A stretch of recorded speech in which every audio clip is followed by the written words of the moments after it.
अस्सलाम वालेकुम everyone. I hope everyone is fine and doing great. आज हम यूरोपियन हिस्ट्री का पेपर डिस्कस करने जा रहे हैं एंड हम देखेंगे कि यूरोपियन हिस्ट्री में एक्चुअली मार्क्स कैसे ग्रैब करने हैं। I scored 82 in my special CSS exam and I scored 79 in my 2024 attempt.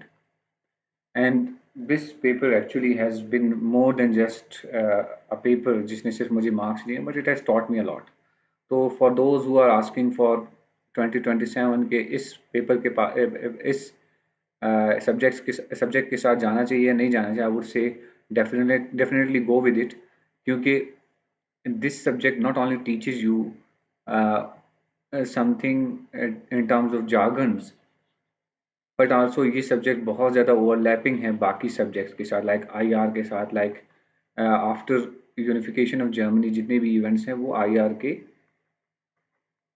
उसके साथ मैच करते हैं, मीन्स कोर्स आउटलाइन के साथ मैच करते हैं। तो डू गो फॉर इट। अच्छा, before coming on to the expected questions या कहाँ कहाँ से आपने चीज़ों को रिवाइज करना है, आई वुड से आपने पहले तो हम इस चीज़ को डिस्कस करते हैं कि मार्क्स ग्रैब कैसे किए जाए। देखें, अपनी कैपेसिटी में कोई ना कोई, हर कोई बंदा मीन्स अपना जवाब दे आता है, मीन्स ही आंसर्स एवरीथिंग, उसको लगता है कि ही हैज आंसर्ड एवरीथिंग। अभी इसमें होता क्या है कि आपका आंसर कितना सेटिस्फाइंग है, ये क्या चीज़ डिटरमिन करती है। एक तो ये है कि आपकी हेडिंग्स अच्छी होनी चाहिए। लाइक लोग क्या करते हैं, सिर्फ लिख के आते हैं, वो पैराग्राफ के फॉर्म में लिख के आते हैं। नहीं, आपने अच्छी हेडिंग्स देने, जो कौन सी हेडिंग्स, जो कि सेल्फ एक्सप्लेनेटरी हेडिंग्स हो, जो एक हेडिंग लिख दें उसको अंदर पढ़ने की ज़रूरत ही ना पड़े कि यार बंदे ने इस हेडिंग में ही सारी बात कर दी है। तो आपकी हेडिंग्स में ब्रेविटी होनी चाहिए, इन शॉर्ट। साथ में आपने अच्छी जार्गन्स एंड टर्मिनोलॉजीज यूज़ करनी है, ठीक है। जब भी आपने इंट्रोडक्शन लिखना है, इंट्रोडक्शन में नज़र आए this guy is different from the rest. अब देखें, हर कोई लिखता है कि Napoleon was a very important personality in European history. नहीं, जब मैं किसी अच्छी बुक से कुछ अच्छे अल्फाज उठाऊंगा, मैं कहूँगा Napoleon was the revolution on the horseback. Napoleon was the revolution on the horseback, ठीक है। He rose to the pinnacle of his success by the whiff of the grapeshot, ठीक है। इस तरह की कोई आपने चीज़ें, सेंटेंसेस उठानी है जो कि दिखाएं कि एग्जामिनर को he is well read in terms of European history. तो लोग यहाँ पे जनरली लिख के आते हैं और उनके मार्क्स नहीं आते। दूसरी बात जो मैं कहूँगा मार्क्स अटेम्प्ट या मार्क्स ग्रैबिंग के लिए, वो है कोटेशंस। कोटेशंस ना छोड़ें। कोटेशंस आपकी एडिशनल वैल्यू हैं। लाइक एक बंदा नॉर्मल एवरेज मार्क्स उठा रहा है 12, आप हर क्वेश्चन में अच्छी कोटेशंस यूज़ करेंगे, आप 15 उठाएंगे, मीन्स 3 मार्क्स का पर क्वेश्चन डिफरेंस आएगा। 3 4 से 12 मार्क्स का डिफरेंस आ जाता है। तो आपने देखा होगा इसी 24 के अटैम्प्ट में देयर आर पीपल जिनका स्कोर आया है 70 68। तो वो ये नहीं कि उन्होंने कुछ नहीं लिखा या उन्होंने अच्छा नहीं, मीन्स आपका आपका पेपर स्कोरिंग था, लेकिन इशू क्या आया कि आपने एडिशनल वैल्यूज या एडिशनल कंटेंट नहीं डाला। तो उसमें क्या होता है, तो मार्क्स थोड़े बहुत कम आते हैं। तो ये चीज़ें आपने याद रखनी है। साथ साथ को थोड़ा बहुत लेंथ को भी इंक्रीज करना है और एक डाइवर्स पर्सपेक्टिव लेके जाना है। सिर्फ एक बुक वाले लोग ज़्यादा क्रिएट नहीं कर पाते। जो जिन बंदों का थोड़ा पर्सपेक्टिव डाइवर्स होता है, दे डू स्कोर वेल। अब थोड़ा बहुत हम आते हैं एक्सपेक्टेड क्वेश्चंस की तरफ। अब यूरोपियन हिस्ट्री के एक्सपेक्टेड क्वेश्चंस क्या हैं? देखें, लोग कहते हैं European history is quite tough, जितना भी पढ़ो आता नहीं है। लेकिन इसकी एक बहुत बड़ी खूबी ये है कि इसके क्वेश्चंस प्रिडिक्ट हो सकते हैं, क्योंकि इसकी टाइमलाइन क्लियर है हमें कि मेन क्वेश्चंस हमेशा एक एब्सोल्यूट वे में आए हैं। या आप 2022 में देखें, 2024 में देखें, मैटरनिक पे क्वेश्चन आया हुआ है। तो इसी तरह उसी के टर्म्स में who means Congress of Guyana was not walking but dancing, ये 2022 में भी आया। और इसी तरह आपकी एक स्टेटमेंट उठा के मैटरनिक की, उसको फ्रेंच रेवोल्यूशन के टर्म्स में 2024 में उन्होंने अल्टर किया। तो आपको इजीली ये प्रिडिक्ट हो सकता है या गैस हो सकता है कि पेपर में एक French revolution is a very important event, एक ये करें, एक नेपोलियन को एज ए रिफॉर्मर करें, ठीक है, ये या नेपोलियन को फ्रेंच रेवोल्यूशन के कॉन्टेक्स्ट में भी करें, ठीक है। तीसरा आएगा मैटरनिक।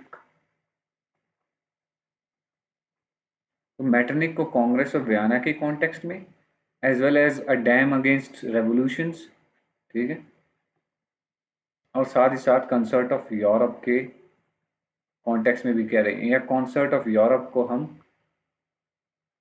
अलग ही लिख लेते हैं। इन 4 टॉपिक से आपके 2 क्वेश्चंस आते हैं हमेशा।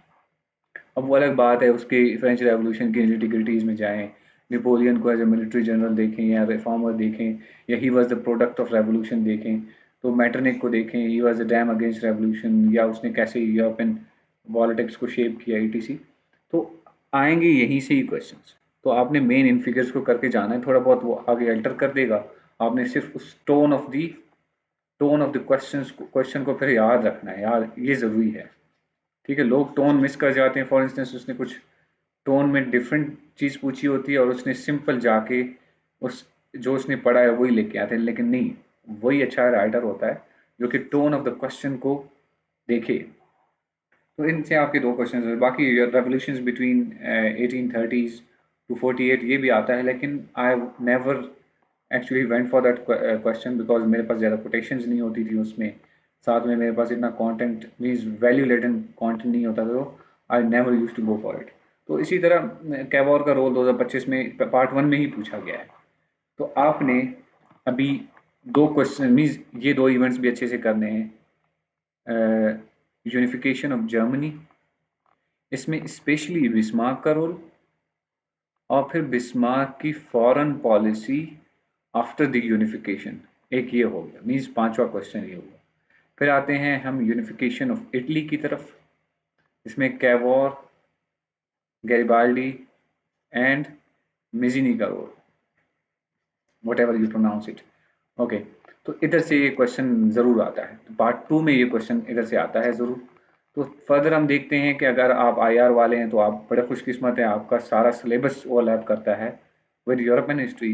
लेकिन अगर आप नहीं भी हैं, फिर आप इस तरह देखें, world war 1, world war 2 and in inter war period, इन दरमियान, इसके दरमियान क्या हुआ, specially rise of Hitler, treaty of Versailles, ये चीज़ें करें, प्लस कोल्ड वॉर करें, ये आप करें, इनका वैसे भी आपको पता होना चाहिए, ठीक है। फर्दर हम आते हैं लास्ट बट मोस्ट इम्पॉर्टेंट, वो ये है, इसको आप 7 का नाम दे दें, दैट वुड बी इट, ठीक है। इसमें 2 बड़े मीन्स आपने देखा रिसेंटली, एक यूरोपियन प्रॉब्लम्स कर लें, यूरोप में मेन प्रॉब्लम्स, फॉर इंस्टेंस आजकल यूरोप में इमिग्रेशन के प्रॉब्लम्स आ रहे हैं, यूरोपियन स्ट्रेटेजिक ऑटोनॉमी के प्रॉब्लम्स आ रहे हैं, एनर्जी डिपेंडेंस के प्रॉब्लम्स आ रहे हैं, ठीक है। आपने देखा होगा इकॉनमी में प्रॉब्लम्स आ रहे हैं, तो ये सारी चीज़ें आप देखते हैं कि यूरोपियन यूनियन को देख लें आप, तो सारी प्रॉब्लम्स यूरोप की करनी है, प्लस यूक्रेन इशू करके जाना है। तो यहाँ से आपका क्वेश्चन कहीं नहीं जाता। मानता हूँ मैंने बड़ी सरफेस लेवल या जनरल बातें की हैं कि यहाँ से क्वेश्चन अंदर पढ़ना डिफिकल्ट है, आई होप सबने कुछ ना कुछ पढ़ा होगा, लेकिन एक थिक डिस्क्रिप्शन इसकी यही है कि मेन मेन इवेंट्स करें, जिसमें अभी फर्दर अगर हम जाएं, मैं कहूँ क्या इंपॉर्टेंट है, जिसमें उसमें है Ukraine issue, European problems important हैं, world war 1, world war 2 important है, यूनिफिकेशन ऑफ जर्मनी इंपॉर्टेंट है, जिसमें बिस्मार्क का रोल स्पेशली सबसे ज़्यादा इंपॉर्टेंट है। फर्दर हम आते हैं, नेपोलियन एंड मैटरनिक से एक क्वेश्चन ज़रूर आएगा, और कांग्रेस ऑफ वियना और कंसर्ट ऑफ यूरोप से एक क्वेश्चन ज़रूर आएगा। तो इसको भी कर लें, इधर से भी आ सकता है, लेकिन आपके पास 4 क्वेश्चन में 2 की ऑप्शन होती है, तो आप इनमें से 2 कोई भी कर लें, इंशाल्लाह आएगा। अगर फिर भी टू प्ले सेफ आपने ज़रूर इनमें सारे करके जाने, ताकि आपके मार्क्स अच्छे हैं, because it's all about marks, then it comes towards your allocation if you are from Punjab, and especially if you want to get allocation in your desired group. तो बेस्ट ऑफ लक। बाकी quotations ज़रूर देख के जाइएगा, साथ में अपनी strengths पे खेलिएगा और अच्छे आंसर्स लेके आइएगा। एंड अल्लाह हाफिज़।